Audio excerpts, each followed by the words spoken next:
Hello, and welcome to another episode of The Exchange. I'm your host, Dulya De Silva. I'm here with the Secretary General of the Bay of Bengal Initiative for Multi-Sectoral Technical and Economic Cooperation, Ambassador Indra Mani Pandey. Hello, Ambassador. Thank you so much for meeting with us. It's my pleasure to be here with you. Right, so let's just dive straight in. We're talking about the emergence of the Asia century. What do you think BIMSTEC's role is in this concept? BIMSTEC as a regional organization can contribute to the growth and development of its member states who are located in Bay of Bengal, a very central part of Asia.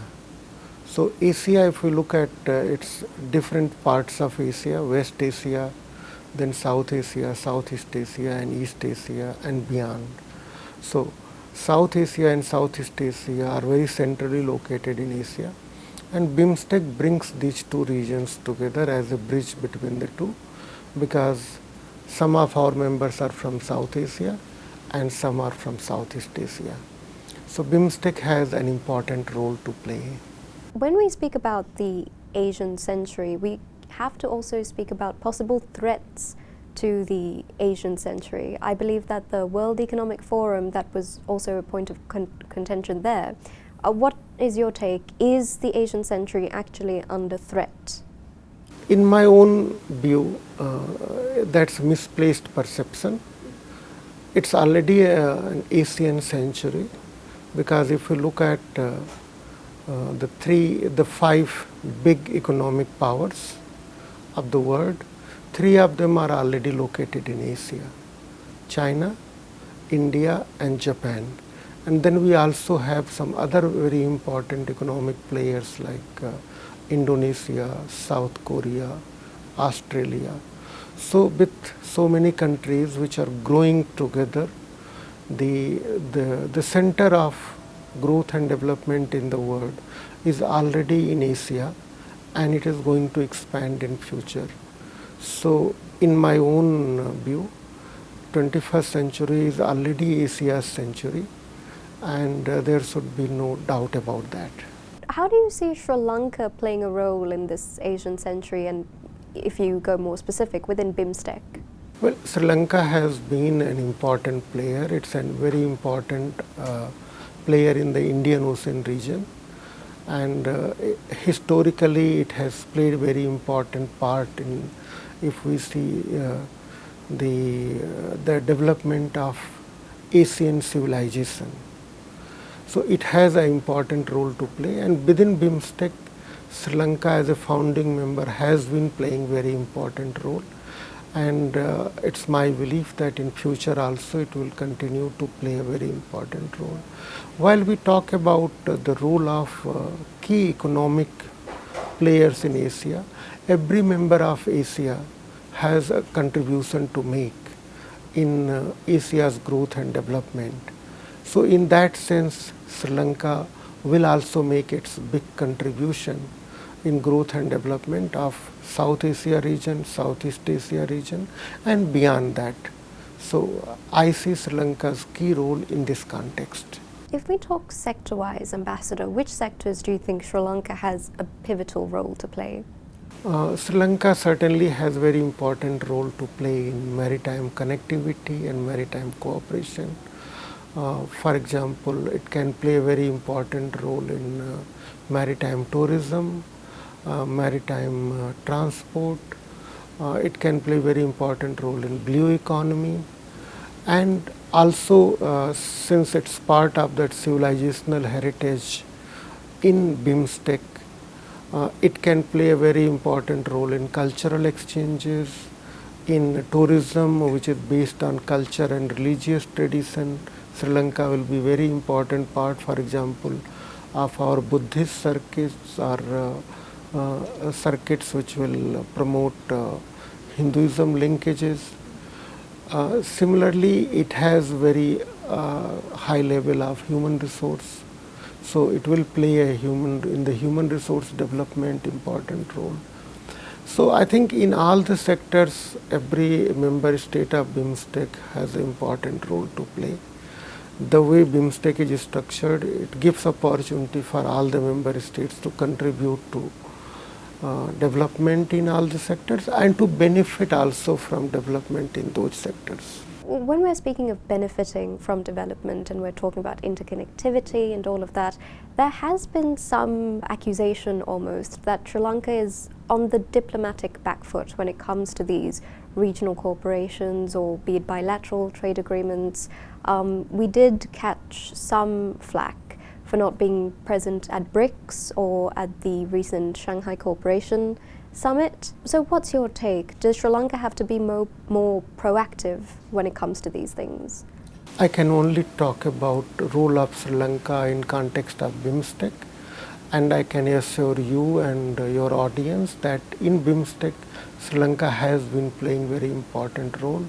It has been proactive in playing its role, and it has taken leadership role in very important sectors like science, technology and innovation, health and human resource development.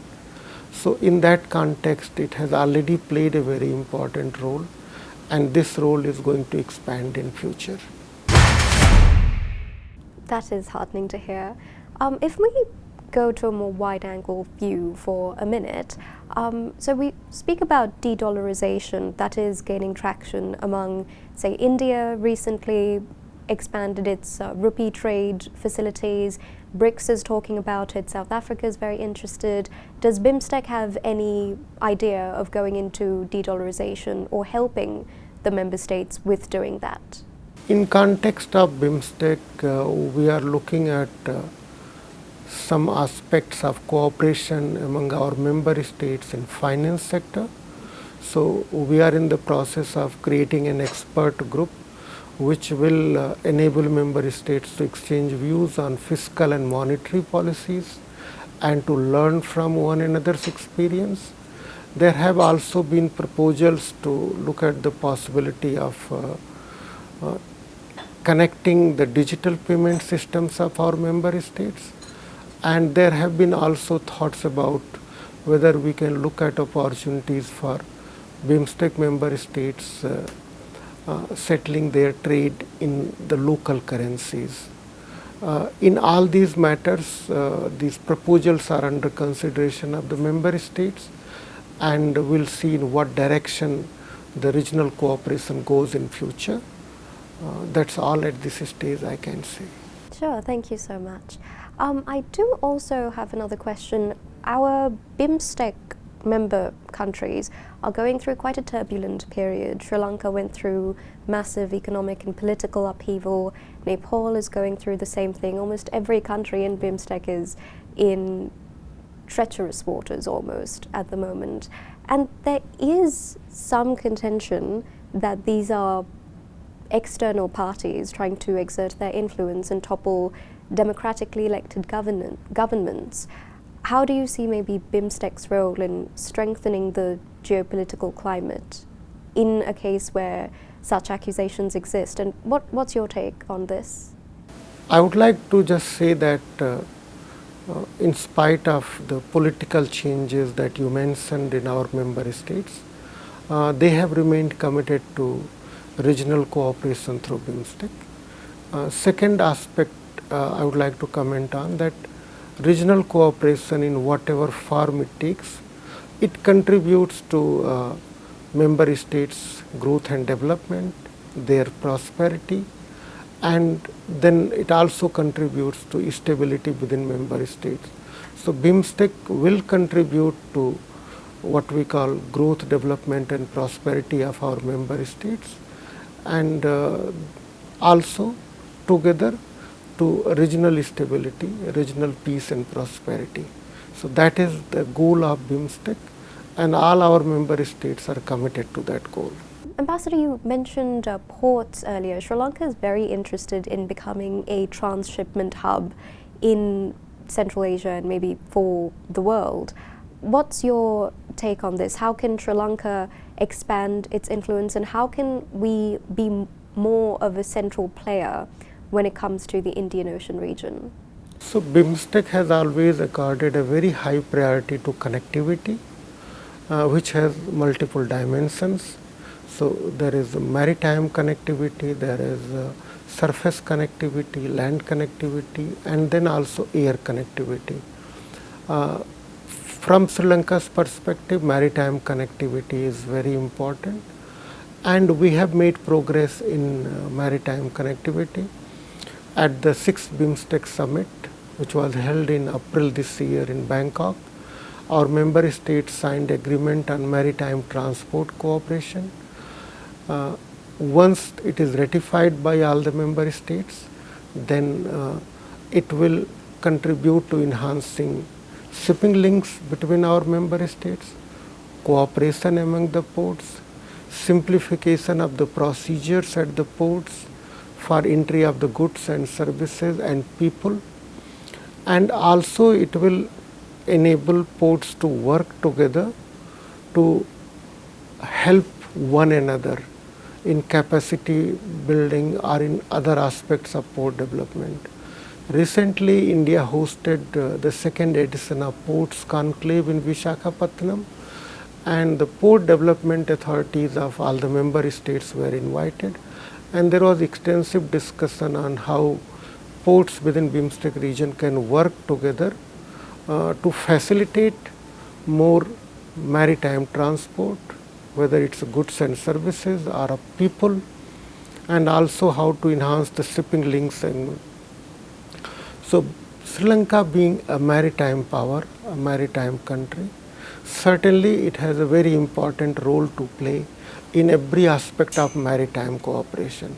So whether it's maritime connectivity, or we are looking at blue economy, or we are looking at maritime security dimension, or we are looking at dealing with the disasters emanating from maritime domain.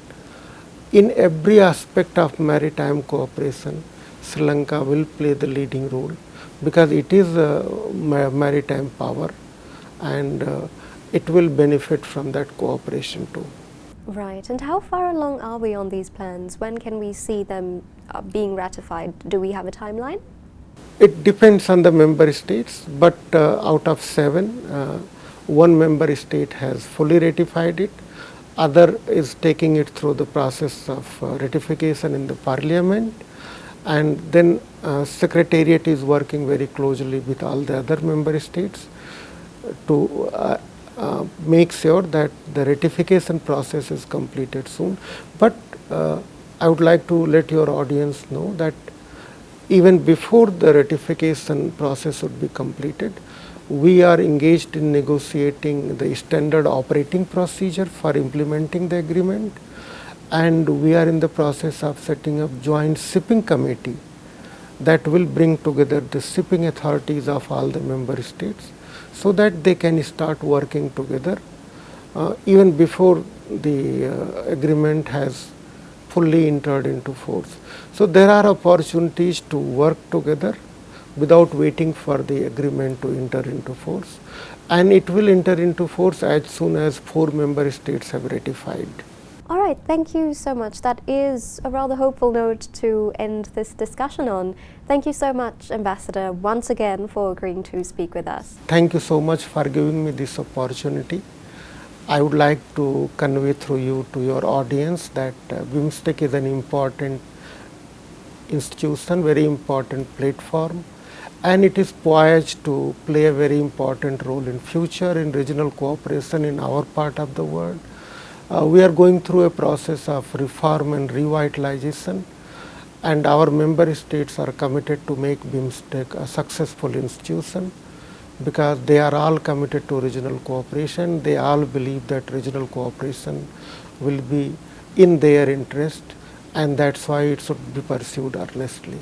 Thank you so much for giving me this opportunity to tell more about BIMSTEC to your audience. The pleasure is definitely ours.